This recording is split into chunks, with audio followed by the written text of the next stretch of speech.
I was watching a video by a Darrell Meyer, I believe, from Texas, and in this video he is going through a critique of preterism. Unfortunately, he doesn't make a distinction between full preterism and partial preterism, and it seems to me in listening to this 11-minute video that he really doesn't have much of a grasp of what preterism of any kind is all about. It's easy, as I've mentioned in past shows, to create a straw man and to burn it up. It's the easiest method of argumentation around. He first starts off with giving some Bible passages about false doctrine and so forth, which is certainly very legitimate, but here he's begging the question. You first have to prove a doctrine is false and heretical before you can maintain that these verses apply to that particular doctrine. And he does a very poor job of evaluating preterism of any kind. He starts off by appealing to, he poisons the well. He says, you know, if you go back through history, you'll see that preterism was started by a Roman Catholic Jesuit priest named Alcazar. In fact, he says, preterism was first advanced in 1604 by the Roman Catholic Jesuit Alcazar to destroy the Reformed Protestant teaching that the papacy was Mystery Babylon, the great whore of the historical Antichrist. And there is certainly truth in this. Alcazar comes along and says, wait a minute, you study the book of Revelation. This book of Revelation isn't dealing with the Antichrist as we see him today. It refers to something that was in the past. And the book of Revelation really deals with events in the first century. Remember, Roman Catholics were very, very good scholars, and Roman Catholics in and of themselves, just because they came out with a doctrine doesn't necessarily mean that doctrine is false. The Apostles' Creed, you go into any Catholic church and you will find that Roman Catholics say the Apostles' Creed. They all believe the Apostles' Creed. Now, there are lots of things in Roman Catholicism that are in fact wrong, but there are lots of things that Roman Catholics get right.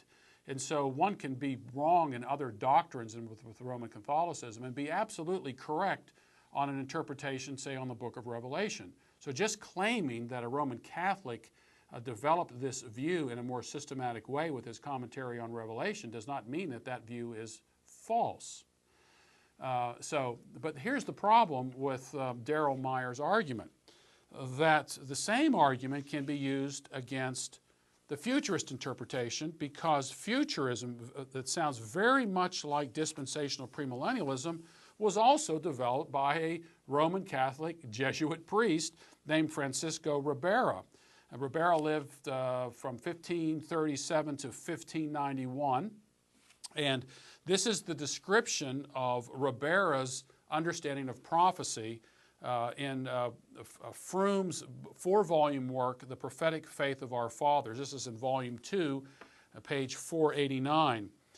Ribera assigned the first few chapters of the Apocalypse to ancient Rome in John's own time. The rest he restricted to the literal 3.5 years reign of an infidel Antichrist who would bitterly oppose and blaspheme the saints just before the second advent. He taught that Antichrist would be a single individual who would rebuild the temple in Jerusalem, abolish the Christian religion, deny Christ, be received by the Jews, pretend to be God, and conquer the world, all in this brief space of 3.5 literal years. Now that sounds almost identical to what dispensational premillennialists believe, like this Darrell Meyer. And so here you have Ribera on one side pushing the prophecies into the distant future, thereby not applying that these prophecies would not apply then to the Roman Catholic Church. And you have Alcazar pushing those prophecies in the back to the past, and therefore not applying to the Roman Catholic Church. And so the Roman Catholic Church played both ends against the middle in all of this. But again, just because a Roman Catholic came up either with the futurist interpretation or the preterist interpretation saying that these prophecies have already been fulfilled, does not, just because they're Roman Catholic, mean that their expositions of those points of Scripture are wrong. So you have to evaluate the positions based upon the Bible itself. But what Meyer did, he immediately put suspicion on the preterist position by saying, hey, this was developed by a Roman Catholic Jesuit. But he doesn't tell his viewers that the futurist position, very much like his own position, was also developed by a Roman Catholic Jesuit.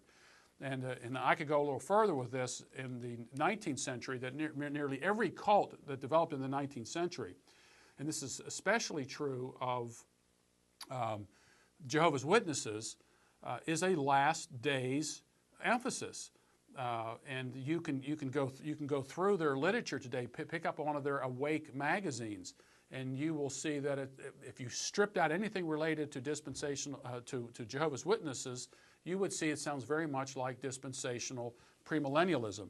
In fact, I wrote an article about this some time ago because the Watchtower magazine and Awake magazine were left in my house. In fact, I talked to these Jehovah's Witnesses that had come to my house, and it asked the question, are we living in the last days?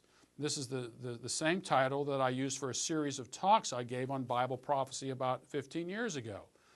And everything in that magazine sounded just like the dispensational view. The appeals were made to 2 Timothy chapter 3, sections of Daniel, and of course the Olivet Discourse.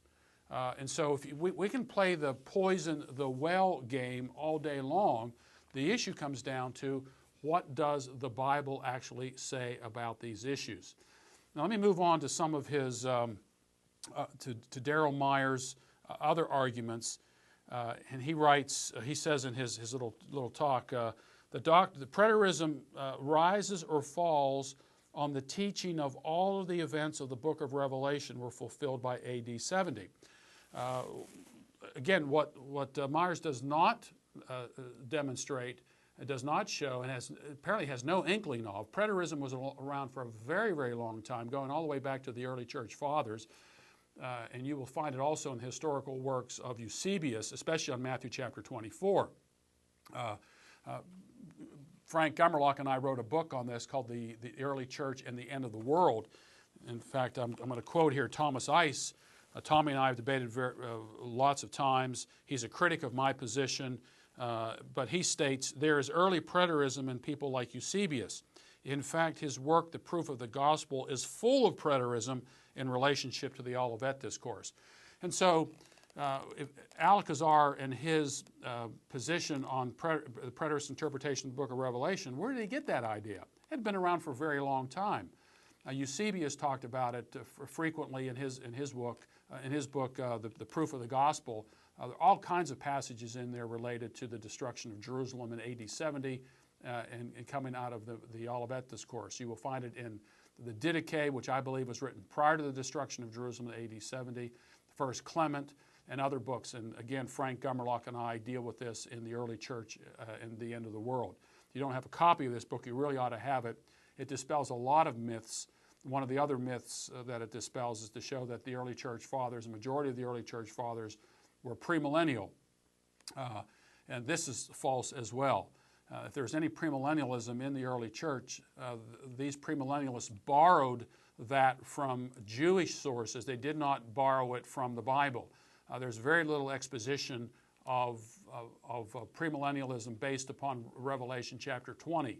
And their descriptions of the millennium cannot fit with what the Bible has to say.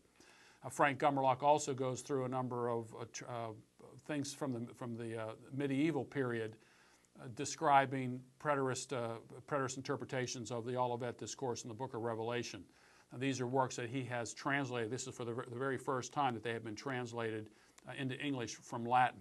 So Stephen Myers on the historical argument is just flat out wrong. He does not know his history related to all this. He's poisoning the well. He doesn't know even the history of his own dispensational view and how his futurist view is also associated with Roman Catholic Jesuit theology.